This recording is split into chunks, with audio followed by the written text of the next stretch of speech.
Olá, tudo bem? Bem-vindos ao podcast da DLG Mídia. Bom, primeira coisa, se inscreva no canal e ative o sininho.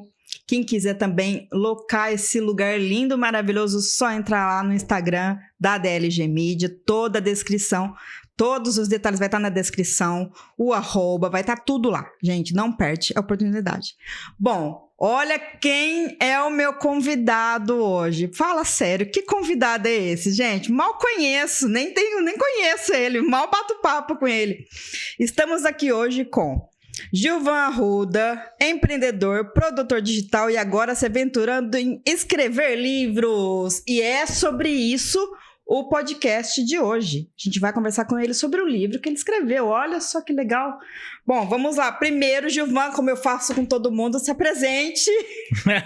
Quem é o Gilvan Arruda? Primeiro, mais conhecido ultimamente como Boca Torta. Né? Não é Boca Torta. Bom, gente, mas olha, essa daqui foi uma ideia que não foi nossa. Não. Foi uma ideia do Daniel, para nós gravarmos hoje esse episódio. E aí eu vou falar um pouquinho desse lado da minha história, né?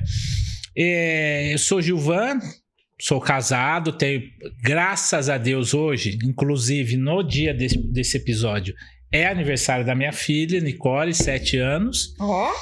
E nessa jornada aí de 42 anos, eu vivenciei uma quantidade imensa de coisas, né? Desde de estudo de línguas, professor de informática em 2 ou 3 empresas, fui artista plástico também, eu pintava óleo sobre tela, essa parte você não sabe, Não, né? eu tô sabendo agora, minha cara espantada. E quando eu era muito criança, talvez até por influência do meu pai, eu comecei a escrever um livro na máquina de escrever ainda, datilografando. Ah, SDFG. Eu tenho inclusive esse livro guardado em casa. Poucas páginas, né? Mas enfim, então era um desejo que eu tinha. E diante das experiências que eu fui tendo esses últimos anos, eu resolvi pôr no papel digital essa história de livro. Então, além da minha atuação na tecnologia, hoje eu estou migrando muito mais para a produção audiovisual, inclusive aqui, pela criação da DLG, mas também estou escrevendo. Então, eu lancei, que chama Marketing Político na Prática, que é bom, inclusive, para esse ano que está tendo campanhas municipais. Política, né? Se você ainda não tem traquejo nisso daí e deseja colaborar com algum candidato, eu acho bem interessante. Não é um manual técnico, não vai ser uma aula de marketing, não vai ser uma aula de termos técnicos, como você fazer o brainstorming para poder elaborar o briefing, para poder fazer o anúncio, para que o job da campanha saia, nada disso. É uma experiência pessoal, uma experiência humana dentro da política. Então é a roupagem que eu quis dar. Além desse aí, eu estou escrevendo mais 4. Que horas você faz isso? Da meia-noite às 6 da manhã? Né? Estou escrevendo mais 4, que são em sua maioria 2 espiritualistas, que vão sair, queira Deus, ainda um deles esse ano, e tem mais uns outros aí interessantes. Enfim, resumindo, é isso. Só um adendo aqui. Vamos perguntar um negocinho, nada a ver, mas a ver. Esse que você vai fazer, um deles que você quer lançar esse ano sobre esse lado mais espiritual, você vai colocar alguma coisa sobre a ayahuasca? Tem alguma coisa aí que você vai colocar? A hora que eu tô mastigando uma batata aqui, ela resolve fazer essas perguntas. Ai, gente, essa é a realidade do podcast, não é? Tem que ser assim, não pode disfarçar. Pode até ter uma menção, porque é um livro que fala sobre reencarnação. É a história de um personagem aí que ao longo de mais ou menos 600 anos foi descobrindo sobre as suas reencarnações. Olha que legal. Então pode ser que tenha algum pitaco, porque eu tive um insight também numa cerimônia. Olha que legal. Gente, então vamos começar agora com um negócio que é mais sério, né?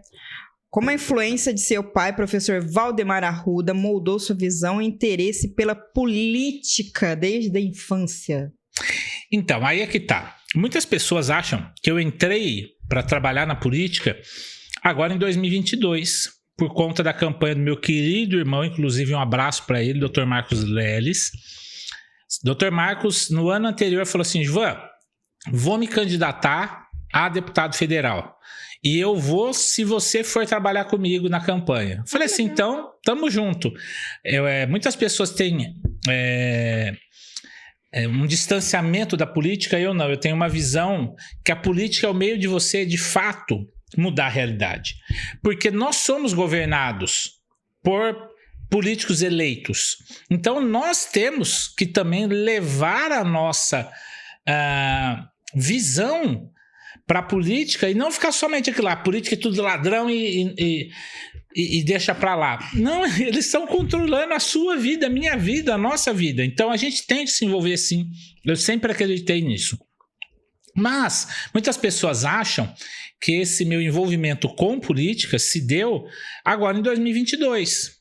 Não, o meu envolvimento com política é desde criança. Meu pai, ele, entre outras coisas, ele também era um cara que trabalhava com N coisas. Ele era diretor de escola, reitor de universidade, dono de empresa, dono de vários jornais, era jornalista da Folha, do Estadão, escreveu por anos, inclusive tem um prêmio chamado, acho que é Foquinha, não sei, ele ganhou como melhor jornalista da Folha naquela época, não sei se anos 70, por aí. Então ele era um jornalista político, a coluna dele chamava Veneno Político. Inclusive ele era um dos poucos jornalistas que acabavam tendo contato durante a ditadura militar nos porões da ditadura, para poder cobrir esses locais, né? Então até o doicode ele tinha contato com as pessoas lá e tal. Enfim, então desde que eu nasci, meu pai já trabalhava com política. E era muito comum, às vezes, a gente almoçar de final de semana na rua, e às vezes esse almoço já está ligado a ir buscar um político no aeroporto. Nós morávamos ali próximo de Araçatuba, e o aeroporto que tinha ali é de Araçatuba.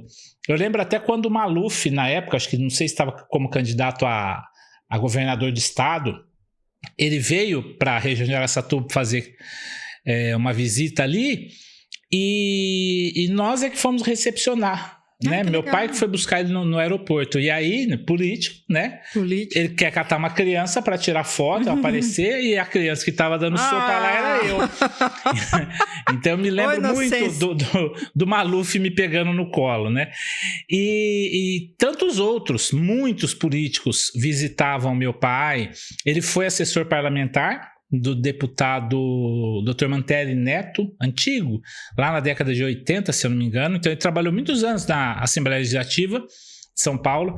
Foi também ajudante do Dr. Auro de Moura Andrade, que era lá de Andradina, que inclusive era o rei do gado. Trabalhou muito com diversos outros políticos, conhecia todo mundo ali, os políticos de São Paulo conhecia todo mundo. E alguns políticos nacionais, alguns que depois se tornaram presidentes da República, meu pai conheceu antes da fama. Ah, que legal. Né? Inclusive o atual presidente. E se eu não me engano, Fernando Henrique, não me lembro. Sarney ele conheceu, enfim. E tantos outros. Então eu via, agora eu vou finalizar para não ficar muito longo. E eu em casa, quando eu acordava, meu pai escrevia para o jornal, naquela época você escrevia a matéria, né, em 2 folhas, uma matéria datilografada e outra com papel carbono, para ficar 2 cópias, a do carbono ficava com ele e essa outra ia para a redação. Então ele acordava de madrugada, sei lá, 5 horas da manhã, para ter a ideia da matéria, e aí ele sentava na máquina de escrever e escrevia a matéria. Aí depois que ele escrevia toda a matéria, ele lia em voz alta a matéria, tomando seu leitinho com aveia, lia a matéria inteira para poder corrigir os erros que eventualmente tem ali de português ou erro de digitação, né, de datilografia. Então eu me lembro de eu acordar ouvindo a máquina bater e depois ele lendo que legal. a matéria. Então assim, e meu pai escrevia sobre política nacional, não era regional, apesar de que quando eu nasci ele só escrevia para um jornal regional mesmo, mas ele comentava política nacional. Então eu aprendi muito ouvindo ele.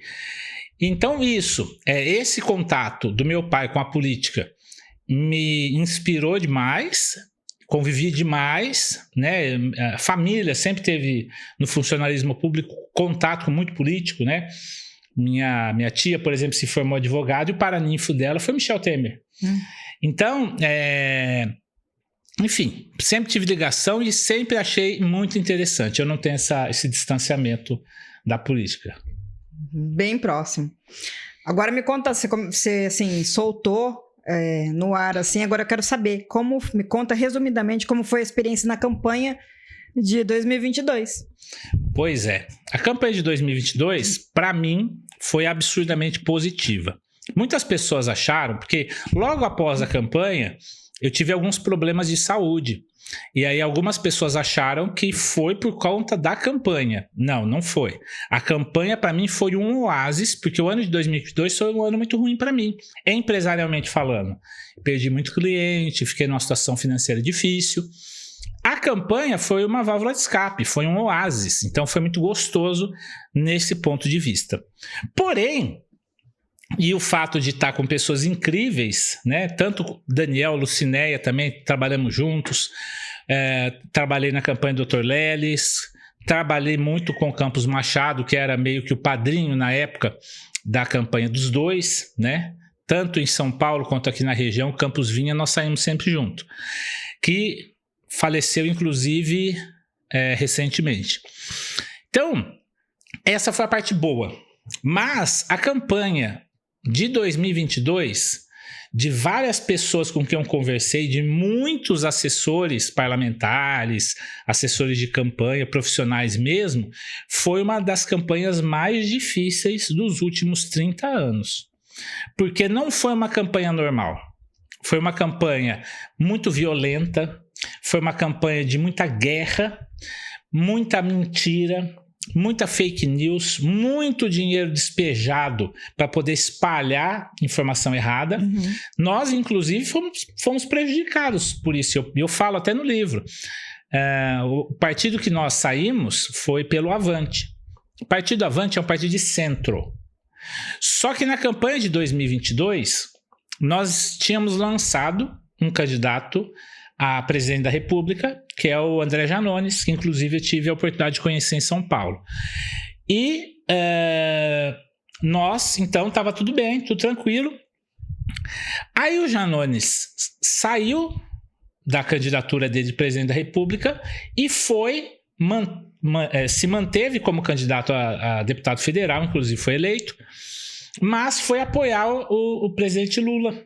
E a nossa região, por ser bastante inclinada para a direita, para o bolsonarismo, então criou-se uma ideia de que o Avante foi para junto do Lula. E não era verdade.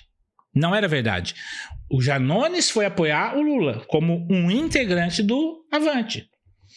O Luiz Tibé, que era o presidente do partido, foi apoiar o Lula também. No estado de São Paulo, o presidente do partido era o Campos Machado. E o Campos Machado, inclusive, soltou uma nota pública dizendo, olha, não estamos apoiando o Lula. Mesmo sendo o vice-presidente muito amigo do Campos, o Geraldo Alckmin, é padrinho, né, do Campos Machado. O Campos deixou bem claro, olha, nós não estamos apoiando o Lula. Nós não estamos apoiando o Bolsonaro. Nossa campanha aqui é completamente a par disso aí. Então, mas mesmo assim, rios de dinheiro foi despejado no estado de São Paulo exatamente para desacreditar os candidatos de algum partido que tivesse em algum momento uma ligação com o Lula. Então, nas cidades mais bolsonaristas, nas regiões como a de Rio Preto, realmente eles queimaram o nome por conta dessa fatalidade. Mas realmente foi assim. Além de toda essa guerra entre lulismo e bolsonarismo, a gente viu muita coisa, muita coisa errada, ruim nos bastidores da campanha. Então, por isso ela foi muito difícil. Muitas pessoas que eram expert em política perderam. Muitos candidatos, que nem o Campos mesmo, Campos Machado, 28 anos na Alesp, perdeu, não se reelegeu. Sabe? Então, foi uma campanha muito particular. Não foi eleito o candidato por competência. Foi eleito por dinheiro, por conchave e por mentira. A maioria dos casos de troca de cadeira. Então, foi complexo. Quem entra nesse mundo, você fica assim, meio perdido, né? É bem complexo o negócio, né? Você menciona ter participado ativamente em movimentos como o Esperantista e o Lions Club. Como essas experiências influenciaram sua percepção sobre o papel da política na sociedade? Muito legal.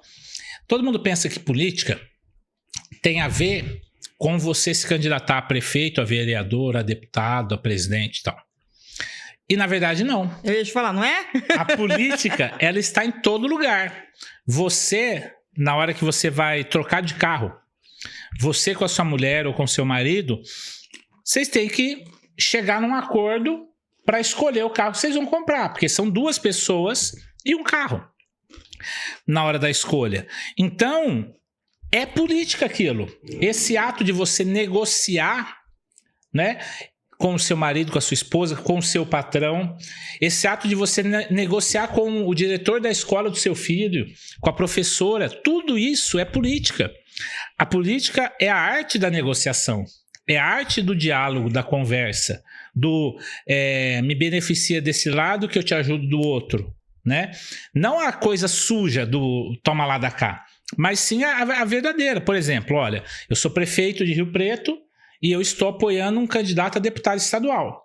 No dia de amanhã, quando eu for candidato a prefeito de novo, esse candidato a deputado me apoia. Então isso é política. As pessoas, erroneamente, veem apenas o lado sujo, que existe. Sim. Que de fato existe a roubalheira, a corrupção, sabe? A destruição de reputação, né? Que infelizmente nessa de 2022 nós vimos muito acontecer isso. O cara te dando a mão na frente e por trás queimando o nome do candidato, né? Tem até nomes. Ó, nossa! E então sim, tudo isso é política.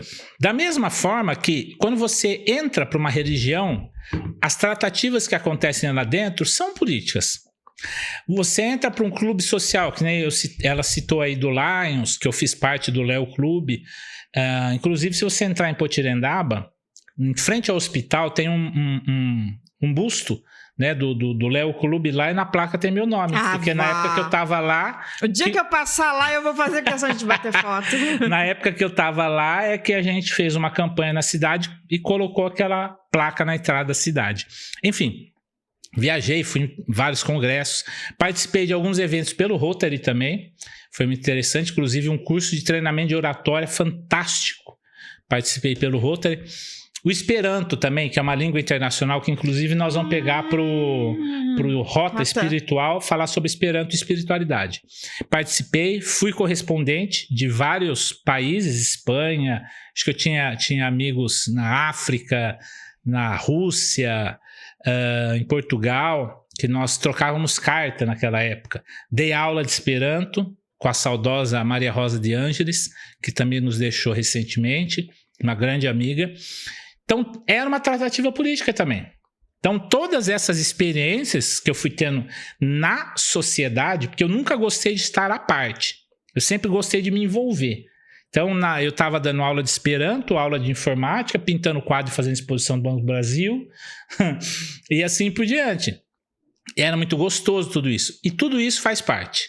Para que a gente construa uma cidade melhor, uma sociedade melhor, a gente tem que se envolver mesmo. Só para... Ele fez um comentário sobre o Rota Espiritual, gente. Só entrar no YouTube e procurar o podcast Rota Espiritual, tá? Aí vocês vão gostar. É muito bom. Vamos lá. Você descreveu ter trabalhado em campanhas eleitorais municipais e em marketing político para o candidato e deputado federal. Pode compartilhar como essas experiências foram importantes para a sua compreensão da política? Então, outra coisa é que eu não trabalhei somente nessa campanha de 2022. Eu, pelo menos... Desde quando você trabalha? Acho que uns 15 anos já. Com política? Com política. Nossa! Por quê? Por que você não se candidatou? Infelizmente, eu fui pensar isso recentemente. Falei, poxa, infelizmente, se eu tivesse me candidatado, eu teria seguido carreira, porque eu gosto. De fato, é um prazer. Mas eu ajudei um amigo que foi candidato a vereador e se elegeu 2 vezes. Olha. Em Potirendaba, o Kleber. Um abraço para ele. Ajudei nas campanhas eleitorais lá para prefeito também. Ajudei. O que acontece? Na época que eu estava na Renovação Carismática, que foi um item da pergunta anterior, eu tinha muito contato, porque nós tínhamos um deputado estadual, que eu não vou me lembrar o nome, e tínhamos tínhamos um candidato a deputado federal. Candidato não, nós tínhamos um deputado federal eleito e um estadual da Renovação, que era o Salvador Zimbaldi. Então eu trabalhei nas campanhas dele também, aqui na região, e quando nós precisávamos também, ele criou o trio elétrico da Renovação Carismática. Ele comprou um caminhão gigante. Então, cidades pequenas que não tinham condição para fazer um encontro, né, um show, uma coisa, ele mandava. Então, nós trouxemos, inclusive, mais de uma vez o caminhão do Salvador Zimbaldi aqui em Rio Preto, ali no Juteiro Olímpico. Reunia 2, 3 mil pessoas ali. Muito legal. Então, sim, nós tínhamos algumas pautas que nós tratávamos com os políticos regionais, estaduais e federais. Então, desde essa época, lá atrás, eu já estava envolvido, não necessariamente como funcionário, né? Mas sim, sempre apoiando as campanhas, trabalhando, fazendo contato, né? Essa coisa do articulador político, eu há muito tempo faço isso. Vai se candidatar? Nessa aqui não, porque aqui eu estou apoiando a minha sócia, a Lucinéia, que é pré-candidata a vereadora, inclusive. Fique esperto aí nessa campanha. Pro próximo a gente pode esperar. Pro próximo, se ela subir, eu entro como vereador. Se não, a gente continua trabalhando junto. Na sua opinião, qual é o maior desafio enfrentado pelos jovens que desejam se envolver mais ativamente na política hoje em dia? Então, eu acho que o maior desafio do jovem é que nós nunca vimos uma época em que tão poucos jovens estão se envolvendo na política. Os jovens desacreditaram da política. Eu acho que a maioria das pessoas. Mas o jovem normalmente ele é sonhador, ele ainda acredita em alguma coisa. Agora, mas essa geração não está acreditando. Cabeça, né? Então, o que acontece? Eu acho que o maior desafio do jovem hoje é voltar a se politizar. E aqui não estou falando em defender lá do A, B, ou C ou D. Não. Estou falando voltar a ler sobre as coisas, voltar a se informar sobre as coisas. E ver o tamanho da diferença que você pode fazer. Quer ver um caso muito interessante? Tivemos agora essa catástrofe no Rio Grande do Sul. Sim. E houve uma mobilização maravilhosa no Brasil inteiro para ajudar o Rio Grande do Sul. Foi muito bonito. Aqui de Rio Preto, muitos caminhões saíram, muitos amigos encabeçando essas campanhas e tal. E isso fez muita diferença para o povo do Rio Grande do Sul. Sim. Só que isso é uma fração pequena diante do que o governo federal mandou. Então, enquanto, digamos, que uma cidade, uma região mandou... Nossa, conseguimos arrecadar 10 milhões em mantimentos. O governo federal foi lá e botou 40 bilhões. Então, o fato de você estar dentro do governo, uma caneta faz você destinar e mudar a vida de um estado. Então, é isso que as pessoas não entendem. O nosso Brasil, ele tem um PIB trilionário. São trilhões. E você ficar só na campanha da iniciativa privada é muito pouco perto do que você poderia fazer pela população da tua região se você tivesse um cargo eletivo. Entendeu? Então, quem decide quando recapeia a rua da sua casa é um político. Quem decide a hora de construir uma escola, construir uma universidade é político. Você não tem condição de tirar dinheiro do teu bolso e ir lá e construir uma universidade. Então, essa história de se afastar da política, porque a política não presta, você está deixando a política para os ladrões, então. Então, por isso que o jovem tem que voltar a se informar, voltar a se inteirar e se interessar mais pela política, sim. Mas um adendo aqui, o pessoal fala que se por acaso você tem muito ladrão, e se por acaso entra o honesto vira ladrão? Então, isso pode acontecer. Isso pode acontecer de fato. Eu falava pro Dr. Lelis que eu trabalhava exatamente no marketing da campanha.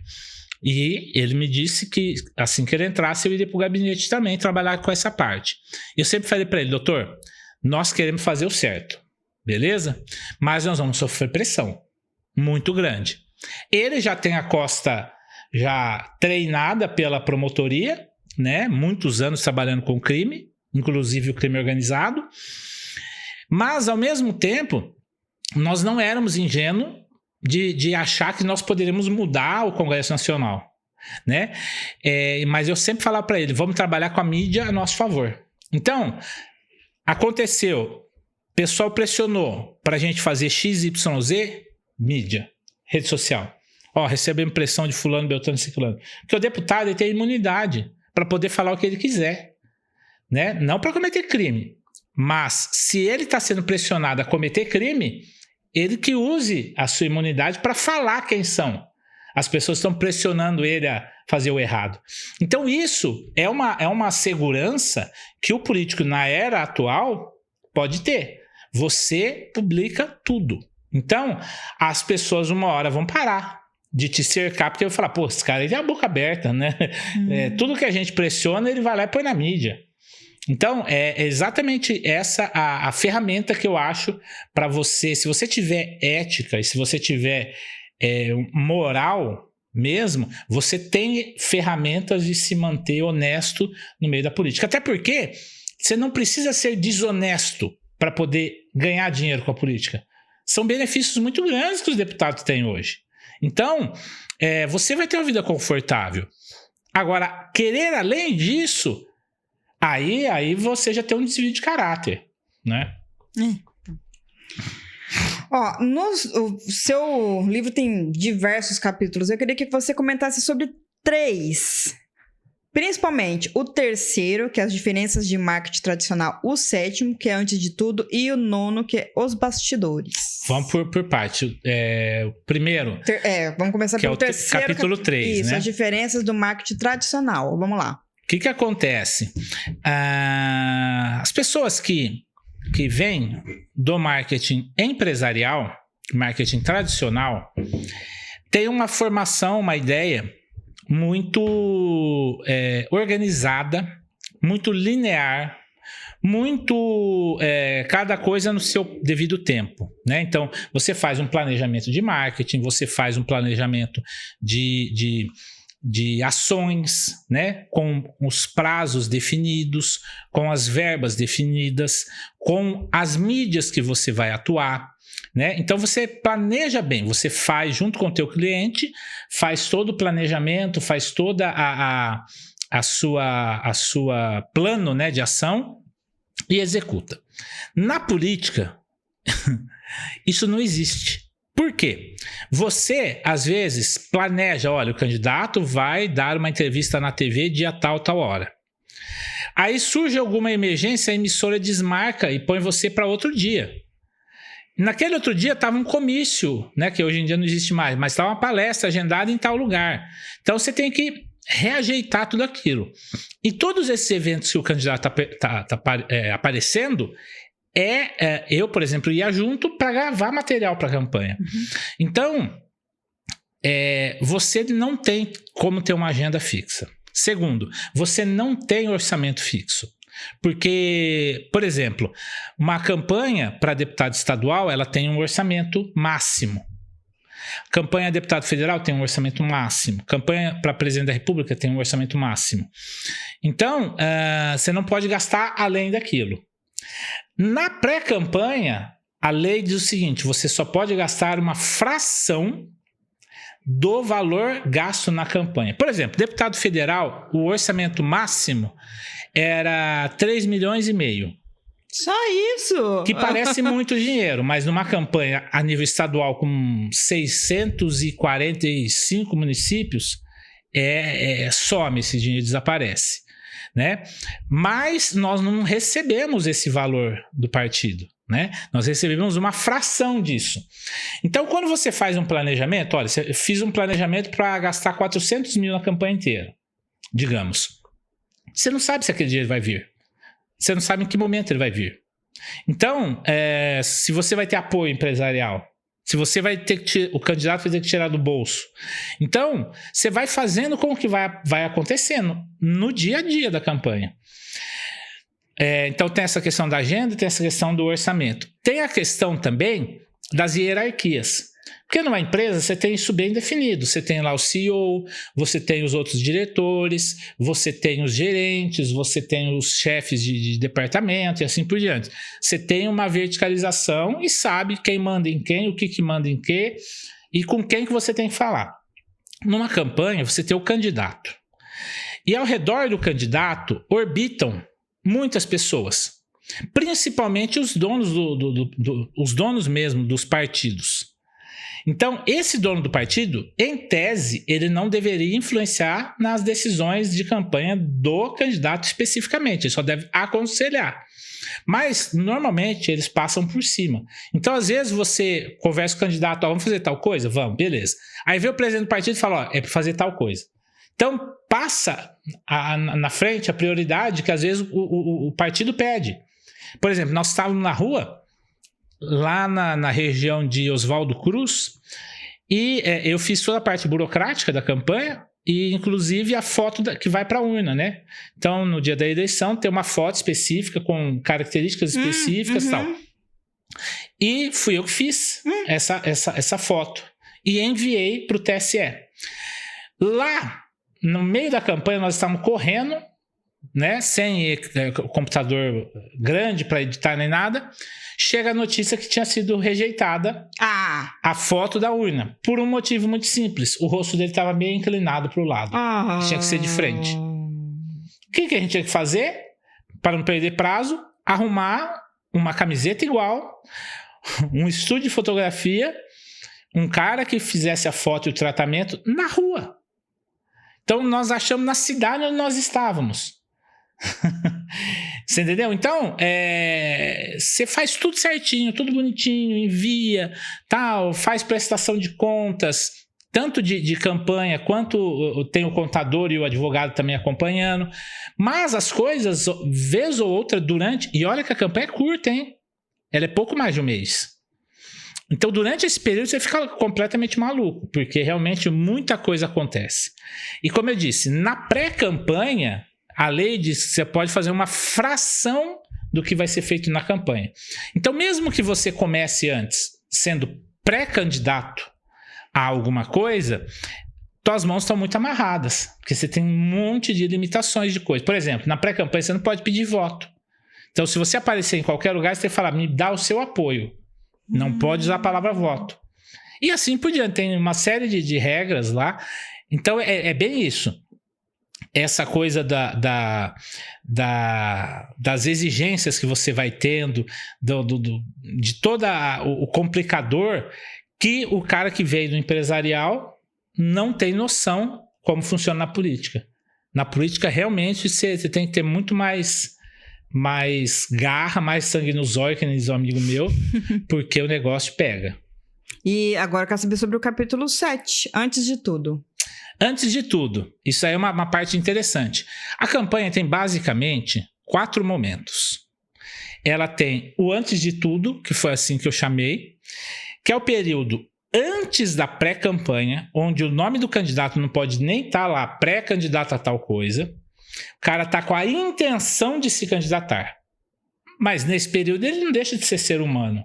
Ele pode ir numa festa, ele pode aparecer numa audiência pública, ser convidado para um evento. Porque meu candidato era promotor de justiça. Então ele era convidado pela OAB, era convidado por clube social A, B ou C, era convidado para dar palestra numa loja maçônica, por exemplo. Tudo isso, você já tem que aproveitar para a campanha. Então eu estava sempre junto, gravando a totalidade dessas aparições e segurando para depois produzir na campanha. Segundo ponto, ao mesmo tempo que você não pode nem pedir apoio, nem pedir voto, mas você tem que demonstrar, olha, estou com a intenção aí de me candidatar. Então, é o período antes da pré-campanha. Então, por isso que eu chamei antes de tudo. E é nesse momento que você começa a conversar com pessoas que já estão na política, para poder perscrutar, que eu chamo, que seria pesquisar, se o teu nome teria força e teria apoio para se candidatar. Então é a fase que você faz esse estudo, normalmente 1 ano antes. Nossa! Para saber se você tem força para chegar lá. Se você tem minimamente um partido em vista, minimamente algumas empresas que podem te dar uma verba, minimamente um contato com o presidente desse partido para poder destinar orçamento para a tua campanha. Então você faz tudo isso nessa fase. E ao mesmo tempo montar a sua proposta de governo. É nessa fase também. Então, se você quer entrar na política daqui 2 anos, começa a pensar o que você quer fazer na política hoje. Que aí você já vai rascunhando um plano de governo. Então, essa é a fase do antes de tudo. Aí depois, como eu disse, 4 etapas. A segunda é a pré-campanha, que começa uns 3 meses antes da campanha, mais ou menos.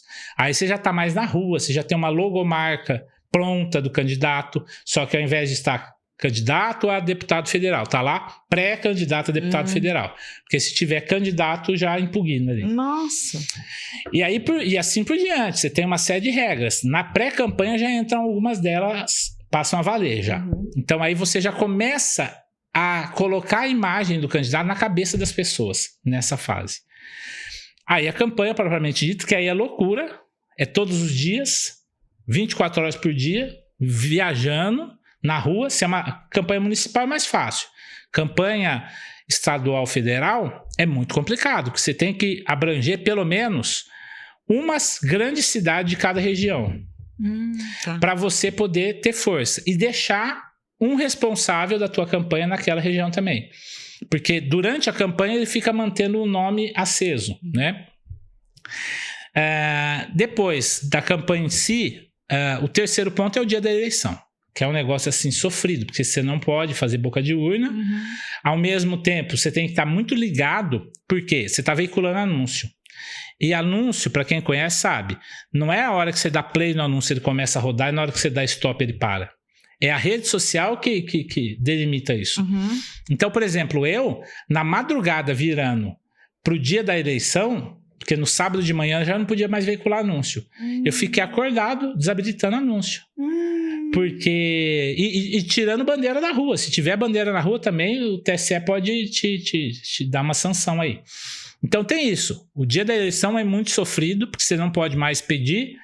Reza a Deus para que o nome tenha chegado na boca das pessoas e fica aguardando o resultado. Saindo o resultado, você vai ter uma alegria muito grande ou uma decepção muito grande, que eu chamo, no meu caso, de ressaca, que é a 4ª etapa. Então, nesse ano de 2022, infelizmente, não conseguimos entrar por N fatores, porque o nome do candidato e o candidato eram incríveis, mas fomos boicotados, sabemos até por quais pessoas.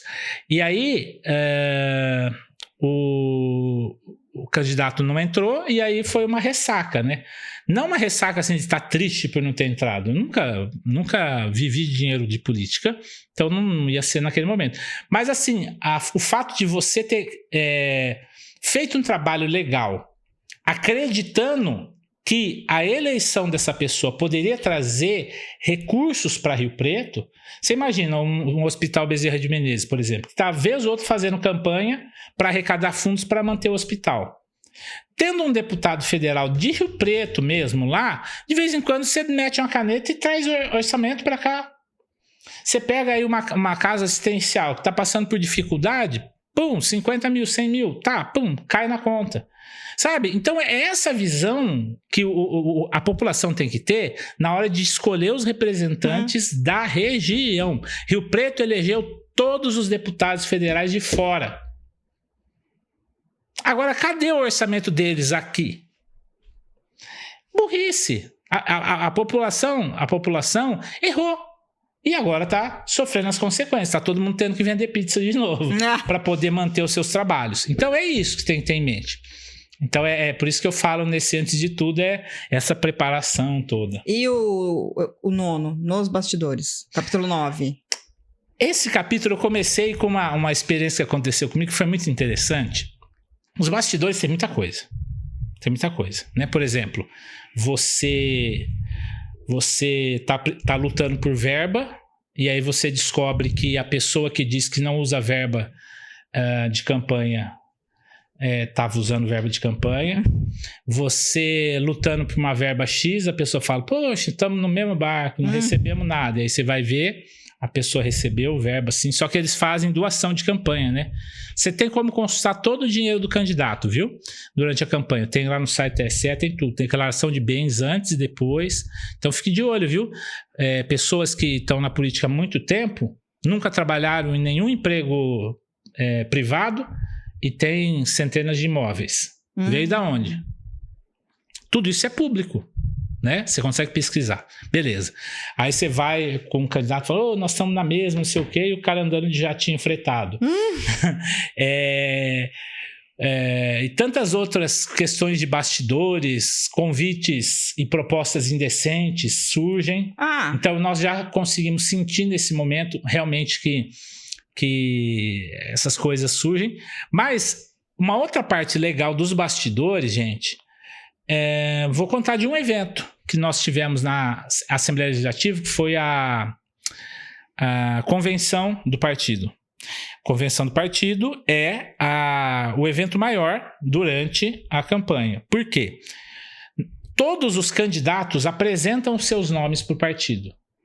Aí o partido tem que aceitar ou não aquele candidato. Então não adianta você ter feito pré-campanha, ter feito um monte de coisa. Se no dia da convenção o partido fala assim, olha, rejeitado. Então é nesse dia que eles leem os nomes dos candidatos que passam a ser, a partir dali, candidatos. Ou impugnados. Inclusive nós vimos dentro da campanha do Avante que foi o partido rejeitou, o pessoal quis quase quebrar lá na Leste, teve que chamar a polícia, tudo. Enfim. Então nessa convenção, esses bastidores, você conhece muita gente, você entra em locais, porque tanto Brasília quanto São Paulo é muito legal, eu tive nas duas, tem muito passagem secreta. É impressionante, você entra num lugar, você sai no outro. Que legal. Sabe? O candidato e os políticos, eles têm que ter uma certa segurança, né? Porque às vezes pode ter atentado e tal. Então tem isso. Então é muito legal. Eu conheci os meandros dos prédios, né? E ao mesmo tempo, as histórias, você vai conhecendo pessoas, uma pessoa que você nunca tinha sonhado em ver, você vê, dá a mão, troca uma ideia, toma uma Coca-Cola junto e assim por diante, almoça junto. Então, você vivencia muita coisa e acaba sabendo de histórias que só os corredores do poder sabem. É fantástico também. Você acaba tendo acesso a celular de muita gente grande. Eu tinha. Eu tenho, aliás. Depois a gente conversa. Tá valendo milhões esse celular. E aí, o que acontece? Você tem muita vivência. E entre elas, uma que me foi eu pus até no livro isso aí. Tô lá pendurando banner. Na Lespe no dia da convenção. E quando eu cheguei, diziam que só podia começar a colocar itens de campanha lá no dia da convenção depois das 4 horas da tarde. Você começou antes? Eu cheguei lá às 2. E entrei às 3. Quando eu cheguei não tinha mais espaço. Ou seja, alguém teve acesso antes, talvez de manhã ou no dia anterior, e já prendeu os banners nos melhores lugares. Só que eu, macaco velho como sou, tinha um coordenador lá do evento, falei assim, escuta, eu posso pôr meu banner, porque eu tava com 2 banners, do meu candidato, o Dr. Lelis, e da Lucinéia, também como deputada estadual. E eu tava com os 2 banners. Falei, posso pôr um banner ali, outro lá em cima? Numa parte, Vanessa, que tava assim, todos os banners estavam postos, esse lugar era acima deles. Ia ficar mais em destaque. Só que não tinha como prender banner lá. Aí o cara falou assim, poder pode. Poder pode, mas você não vai conseguir. Falei, mas se eu conseguir, pode? Pode. Falei assim, chá comigo. Fui lá no carro, eu tenho umas fitas de amarrar a carga, que aquele caminhoneiro usa. Aí eu puxei de fora a fora, atrás do gesso, assim, da Lespe, e consegui pendurar o banner acima de todo mundo.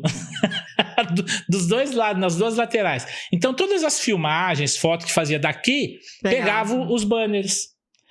E o pessoal que se sentiu muito espertão, teve muita gente que foi e colocou na bancada, assim, ó. Que é lá na Lesp, assim, no auditório que nós estávamos, tem uma bancadona grande.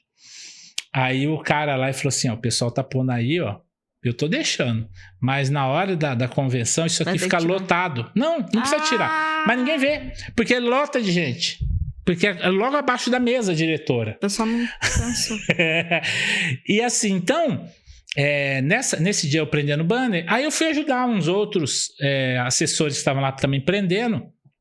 E aí tinha um assessor que ele tava assim, ó, montado, bem vestido, eu achei que era deputado. Falei, tudo bem, doutor? Tudo certo? Não sei o quê. O senhor é candidato a quê? Ele falou, Deus me livre, candidato nada, eu sou assessor.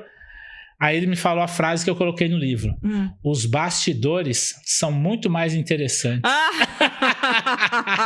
Fantástico. Eu falei assim, poxa... Aí depois eu perguntei de qual candidato que era e tal. Ele falou? E aí ele falou... Aí eu falei, então você tá há mais de 20... Ele falou, eu tô há 26 anos aqui na Lesp. Nossa. Então eu sei de coisas do arco da velha. Olha que legal. Gostei desse negócio. Qual é a sua opinião sobre o papel dos meios de comunicação na formação da opinião pública sobre questões políticas? Eu acho que no Brasil nós tínhamos que... Porque abusou-se muito da tal da liberdade de expressão. Liberdade de expressão é uma coisa. Cometimento de crime é outra, né? Abusou-se demais dessa tal liberdade de expressão para se cometer crimes. E hoje o judiciário está penalizando. Aí as pessoas vão e xingam o judiciário, que é um erro também e que pode aumentar a sua pena. Tanto as pessoas físicas, quanto as empresas de mídia digital, quanto as mídias tradicionais, elas têm uma norma de conduta a seguir, né? Então, e dentre essas normas, eles acham brechas para meio que passar por cima disso e trazer mentira para a população. Porque a população, de um modo geral, que não tem conhecimento de separar as coisas, acaba engolindo aquilo do jeito que chega. Entendeu? Então, eu acho que deveria haver algum método de checagem de informação. Isso já existe, né? Nós hoje temos agências de checagem de informação. Então o cara falou, olha, o governo federal não destinou recursos para o Rio Grande do Sul. Mentira, destinou sim, tá aqui a portaria tal, tá aqui não sei o quê.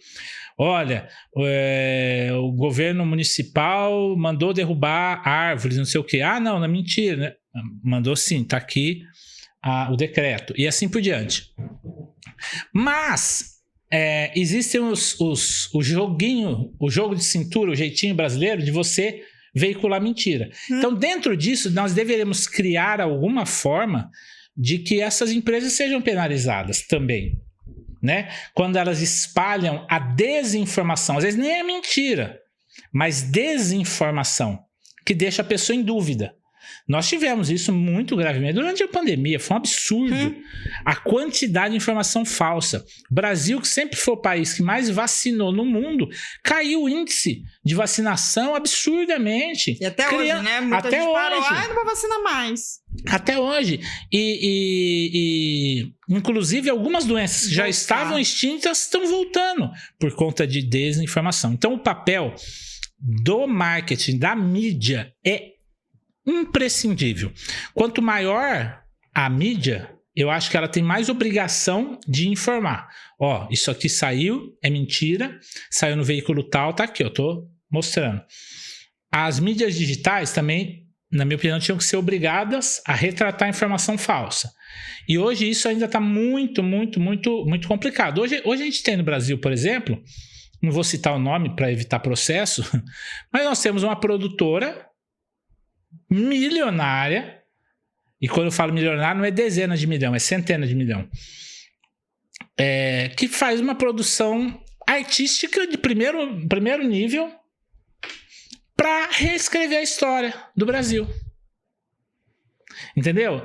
E muita gente consome esse conteúdo, está desaprendendo a história do Brasil e continua lá. Eles continuam produzindo material. É uma Netflix de desinformação.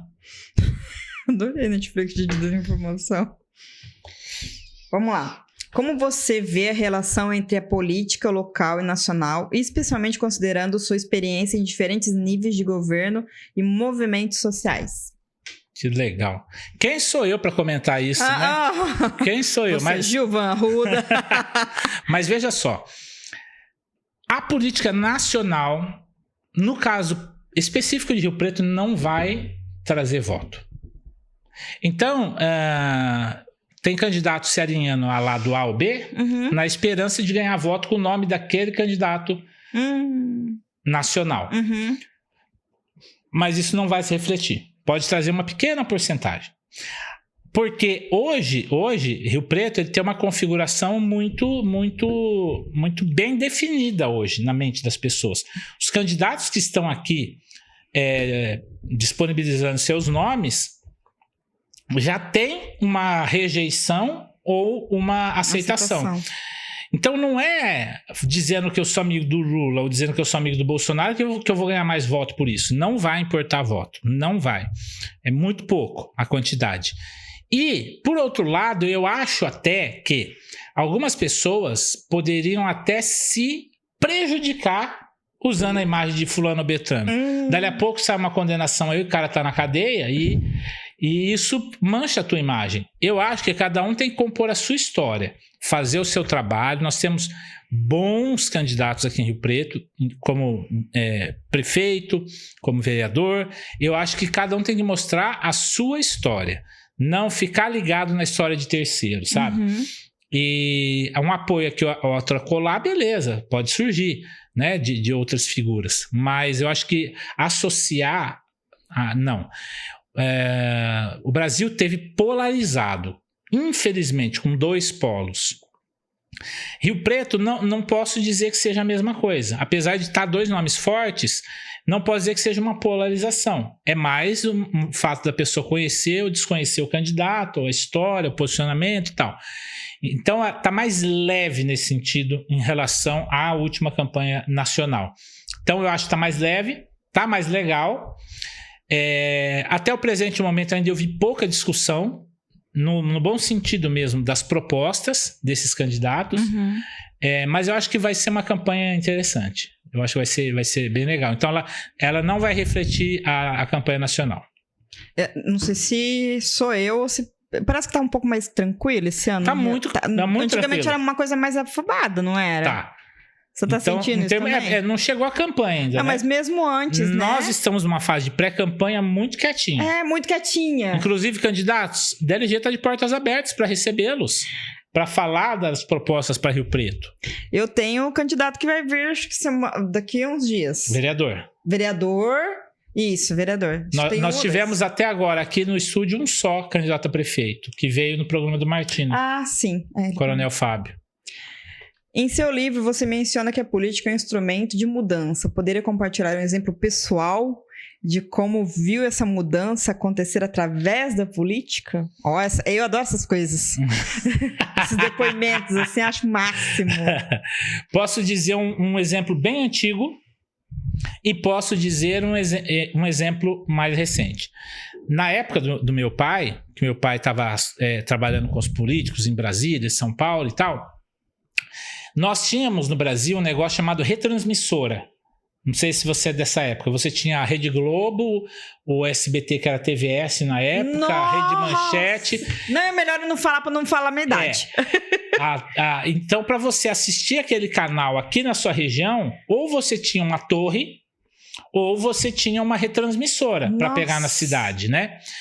E eu lembro que através do trabalho do meu pai, dos contatos que ele tinha, ele conseguiu trazer uma retransmissora, foi uma das primeiras da região, ali na região de Araçatuba, do SBT. Sério? Então, a primeira retransmissora do interior aqui com mais nome foi meu pai que trouxe.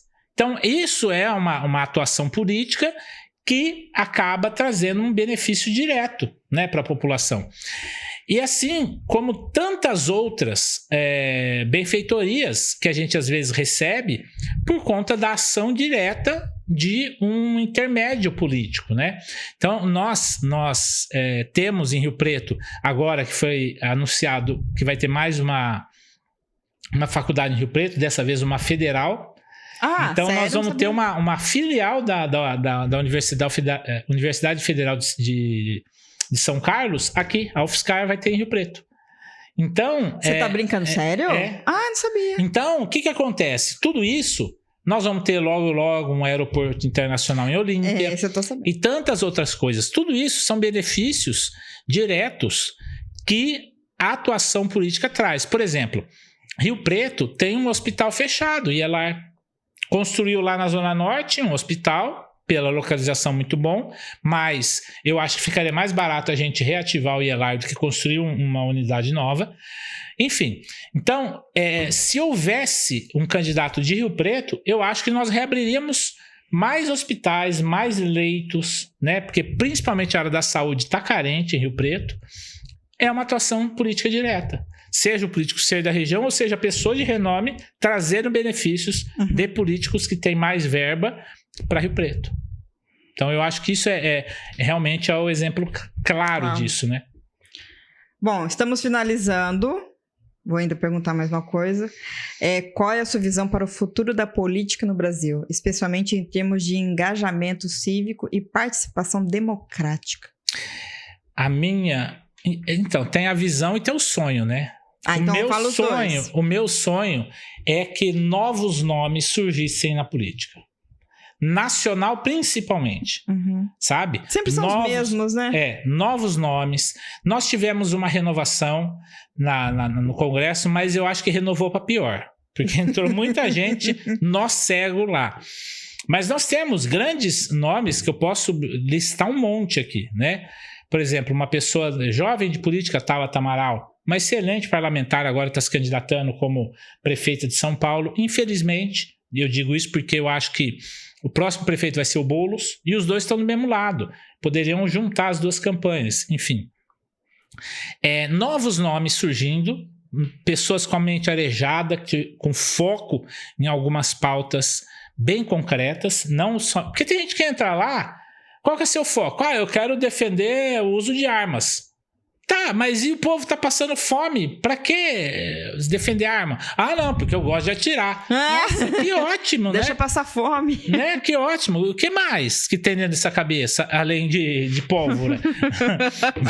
Não é? Tem tantas pautas, gente. Tantas pautas. Por exemplo, tem uma pauta que o Janones levantou que eu acho que todo mundo esquece dela, saúde mental. Hoje em dia, no Brasil, apesar da gente ter os núcleos de atendimento à pessoa com a saúde mental afetada, elas são muito ineficientes ainda. Então, é uma área da saúde que não está sendo bem tratada no Brasil. Sabe? Ampliação do SUS, a questão da educação, valorizar mais os professores, uma série de pautas. E isso só vai acontecer quando a pessoa que está lá dentro da comunidade ir para a política. A pessoa que está lá, por exemplo, a Marielle Franco e a Aniele Franco, que hoje é ministra, a irmã que morreu como vereadora e a irmã como... Elas vieram de uma comunidade. Olha que coisa linda. Isso aí é a verdadeira, né? A ministra Marina é uma das maiores sumidades no mundo em termos de meio ambiente. Então, hoje nós temos ministra indígena. Então, nós temos a ministra dos povos originários, o índio. Isso é maravilhoso. Então, isso que tem que acontecer. Novos ares vindo para a política. Mas a minha visão é que isso ainda vai demorar, infelizmente. Então, nós ainda vamos viver um resquício dessa guerra que está rolando no mundo a respeito de extrema-direita e tal. Eu sou contra extrema-direita e extrema-esquerda. Eu acho que todo mundo tem que convergir para o centro. Isso é política. Todo mundo conversar. Essa coisa de afastamento não surte efeito. Então, eu acho que para haver essa mudança ainda leva pelo menos aí meia geração, uns 20 anos. Nossa. Bom, gente, chegamos ao fim. Eu quero agradecer imensamente, apesar que ele tá sempre aqui. só procurar hoje eu vesti o personagem só, né? Eu quero que você deixe fala sobre onde que encontra o livro. Já fala, você tem quantos livros já publicados? Não, publicado um. Né? Mas já tem... Tem 4 para sair. 4 para sair. Eu não sei que hora que ele faz esses livros, gente. E agradecer imensamente aqui o estúdio da DLG. A DLG, pessoal, se inscreva no canal e ative o sininho, tá bom? Então vamos lá, Giovanni, me fale aonde o pessoal pode encontrar o livro?